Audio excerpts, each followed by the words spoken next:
long-term program design? Because it's January, and I know you have just kind of laid out long-term plans for your clients for the new year, and that's certainly something I went through over the end of December as well. So yeah, Carl, want to explain like what is long-term program design and why do you do it? Yeah. So, just for anyone that's listening, you'd hear a term like macro cycle, right? Like that's long-term planning. And it's just really good, no matter who you're coaching, right? Like you can be coaching someone in, the general population realm, someone that's just trying to find connection with fitness. You can be working with a highly competitive athlete. You could be working with anyone. And I would always recommend that you have some idea of what their long-term plan looks like. Because if we don't have that idea of what the long-term plan looks like, when we go from day to day, week to week, cycle to cycle, we're almost just like spinning our wheels and coming up with things off the top of our heads, right? So um, I like the idea of going through that process with every single client, no matter what their goals are, because it's just fun to talk to them about that and kind of say, hey, we're in a new year. I'm going to start a new macro cycle because that's how I usually do it. I don't work with any Olympians, so I'm not like building out 4-year macro cycles or anything like that. So I usually just for my brain, I just start at the beginning of each year and I just lay out that year for them. And for the people that I coach that, compete in fitness, for instance, it's like, hey, this is the long-term plan. This is what your season looks like. We're peaking here. We're taking it easy here. I know that you do a family vacation here, and then we're coming back, and then this is what it looks like. Or general population people, it's just like, hey, we're just doing a lot of volume over time. And, based on, what you told me that your goals were, we don't have an end date to those goals, right? So we're just building this macro cycle or this long-term plan as a mechanism of checking in, right? Because you will definitely intentionally check in when you hit the end of that macro cycle in December 2021, and you'll have to reflect as a coach. You'll have to reflect, am I giving this person the right things? Are we moving closer to their goals or not? And that's always a really good time for me and, December, January, to look at, the people that I'm coaching, and am I giving them the right things? Are they fulfilled? Are they happy? Do they have that excitement?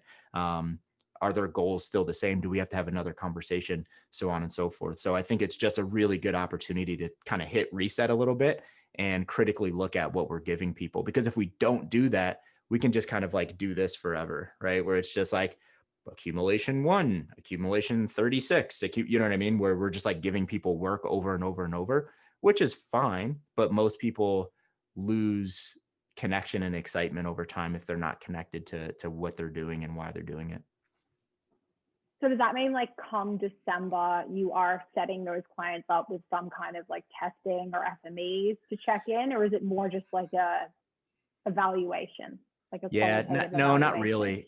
Yeah, not really. There was a time where I did things like that, but not every client wants to like go through a testing cycle because it's January. It's more just a back room, like self-reflection on like what I'm giving the my clients, and me to like look at what I'm giving them with a critical lens and say, okay, this was the macro cycle. This is what you said the goals of that macro cycle were. There was a pivot in April because it was COVID, right? Like now goals shifted and you gave them this and then they're back in the gym. And like, what does that thing look like? So it's more of like a self-assessment essentially as a coach and what we're giving clients. But yeah, there's probably a few that I, give some FMEs or give some assessments at the beginning of the year, but not really. Usually it's just a continuation, especially depending on who you're working with, right? It's just like, I don't need to test if, Emma can do an air squat. It's like, yeah, she can do an air squat now. Cool. Right.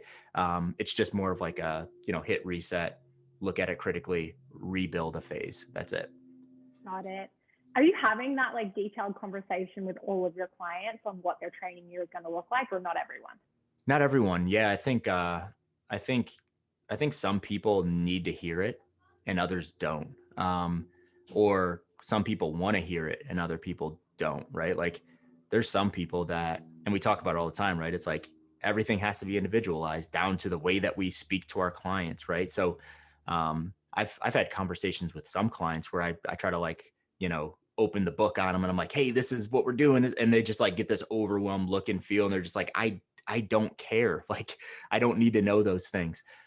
So short answer is no. But I definitely will brush over it and like our next consultation. So I'm not like, behind my computer, like super excited January 1st to like send out everyone's, yearly plan. But, if I have a consult with someone on January 15th, it's like, yeah, we're going to talk about what that yearly plan is, whether super general, depending on who it is, or very specific.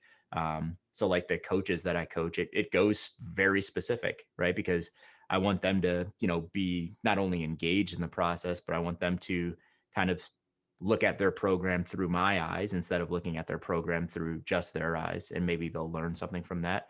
Or maybe they'll be like, hey, this dude's an idiot. I don't know. But yeah, I get a little more specific with those guys. I really hope they don't feel like, hey, this dude's an idiot, because something would be wrong if that were the case. You never know, man. You never know. You really never know what people are thinking. Okay, I'm going to keep like asking you questions, because I'm going to try and get all the secret sauce that I can from you today, Carl, when it comes to long-term program design, selfishly. So you sit down, end of December, January, you're writing these long-term plans. Are you just like planning out phases of training? So accumulation, intensification, deload, pre-comp, comp, depending on whether they're an athlete or not? Or are you actually like getting into training splits for later in the year? Yeah. So again, it never gets into training splits ever. Like, I think that's crazy. We'll like, if we try to program a training split for July for someone, like we will 99% have to pivot away from that. So I just think that's a waste of time. I think it's more of just like a general overview of knowing what that person's year is going to look like. And if it's an athlete, it's like, yeah, now it gets a little more specific. That's when we start getting into like, you know, we put dates on the calendar, and it's like we have this thing in March, right? And then we have this thing in July, and then we have this thing in August. And then the training program literally goes around those things because they're competitors, they're athletes, like everything has to go around those events. So it does get very specific for those people. But it doesn't get as specific where it's like on Monday we're doing this, on Tuesday we're doing that. It's generally like, this is the split, this is how long it is. I usually ask those people, do you have anything scheduled, vacations, blah blah blah. We put that stuff in there as deload phases. And then, it just feels really good to look at a screen and to see someone's entire year.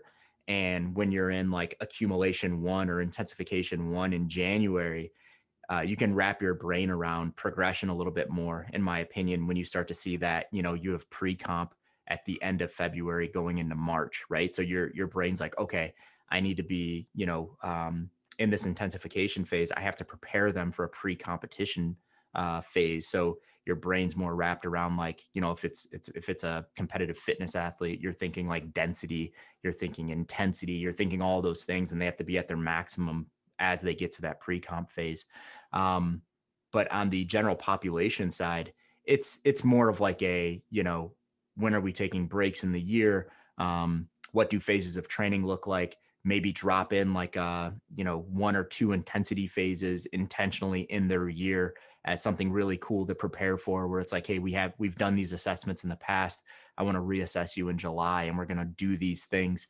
Some people get really excited about that stuff. Others really don't give a shit. But for the people that get excited about it, I like to lay that stuff in where it's like intensification here. We're going to get ready. We're going to do this thing. But for most general population people, it's just like the calendar is not that sexy, right? It's a bunch of accumulation. But the reason why I like to long-term plan for those people is because there's a goal that we're working toward throughout that year, or we're trying to keep up throughout that year. And a lot of the time it's consistency and high compliance in the gym, right? So it's just really setting them up to continue to do those things or to get to those things.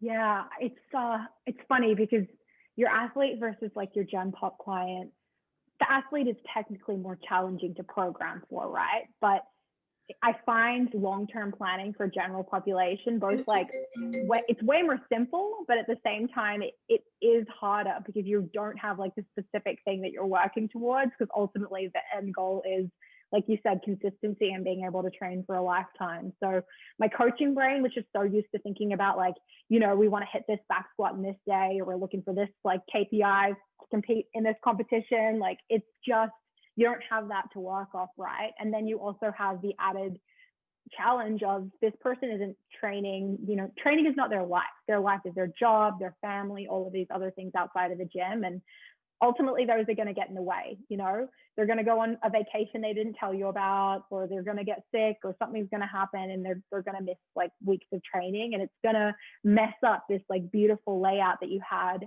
January 1st. What do you do? Like, do you change it? Do you just roll with the punches and move on right through to the next phase, Carl, as dates change? Yeah, you change it or you never put it in, right? So remember what I said on with general population people, like the calendar doesn't look sexy, right? So it's probably not that beneficial unless someone has a really busy schedule and they have a bunch of things they're traveling, they have a bunch of things that you have to plan around. For someone that's at home 365 days a year and they're just living a normal life like most of us, right? Like there's probably not much benefit of laying in a bunch of accumulation blocks inside of their calendar. Instead, just start that long-term plan, right? And then in your long-term plan, like notes, goals, priorities, just really lay that stuff out. Like, this is what my intentions are over the year. And then you just go cycle by cycle. But then you have those like notes, goals, and priorities that you're looking at when you had originally built that long-term plan. And you have to just keep staying true to those things, right? And those things will change with most people. Well, those things will change with probably every person that you coach, right? Over a year. A year is a really long time, especially for someone that's not getting ready for something. So I wouldn't even waste the time, right? And just lay out a bunch of accumulation phases with dates and stuff like that. I would take that cycle by cycle, but you still go through that long-term planning process by laying out what the intentions of the program are over those 12 months. So for like over that 12-month period for your general population client who's, again, trading to look good and feel good, are you focused on some kind of linear periodization model where you are accumulating volume and intensity throughout that year? And then are you like, starting again in the next year, or just trading look consistent? Like, that's something I try and wrap my head around. How do we restart this thing in January? Yeah, I think we have to look at where our clients are in their training age, right? Because we could be trying to work on the same characteristic for 2 years, right? And we're just like working on that characteristic in a different way.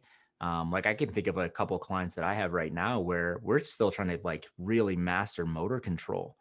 And that will be a constant in these people's programs for probably a while. But the way that we do that and the way that we prescribe those things can change, right? It's like it doesn't always have to be the same exercise with the same tempo, with the same reps and the same sets. We can manipulate those things. So essentially, you could have long-term plan 1, 2020, and the notes, priorities, goals, blah, blah, blah. All that stuff can stay exactly the same in long-term plan 2, 2021, right? And the work that you do in long-term plan 2021 is going to it should look different than the work that you did last year, even though you're trying to go after the same characteristic of gaining better motor control, right? So you look back at 2021, for instance, and the exercise selection should be more advanced in 2021, right? If it's not more advanced, you've not done anything for that person, right? If this person couldn't organize putting a kettlebell in the front rack and squatting 15 times at tempo. If they couldn't do that last year, they should be able to do it next year, if that makes sense, or this year. So the things inside of the program will likely change. And those things for most coaches will change because the clients and their brains need it to change, or else they'll feel like they're not getting better. So just like we have conversations with, athletes on like, KPIs and we want to get this thing better and we're high-fiving when we PR, we're high-fiving when we have a better 5K row or we do more muscle ups. We can have those same types of conversations around moving really well, right? Like imagine the KPI being the dumbbell bench press for 10 reps at 40 pounds with perfect technique. Imagine if that was like the goal for the year. It's like, I want you to be able to do that with perfect technique, come down and feel really good about it. And the way that you organize your left arm versus your right arm looked exactly the same. It felt really smooth, you felt strong, and you felt contractions like you never felt before, right? Like we could start getting people excited about that stuff, right? So more like that stuff and being consistent and just continually challenging them on what their goals are, and maybe injecting as a coach like maybe you should try to do this, right? Like maybe you're aiming too low. Maybe we should aim a little bit higher than that. So I think it's always that back and forth between a coach and client of trying to organize why we're doing what we're doing. But it doesn't always have, like, it doesn't always have to be like we need to make this thing better. Yeah, I really appreciate that you finished with that last comment there, because it is so easy to fall into the trap of thinking that it is that you always have to strive for some end goal or make something specifically better. So I think losing that, idea and just focusing on, like you said, that 10 rep dumbbell bench press, which you made me feel excited about in that comment there, I think is a really important reminder to coaches.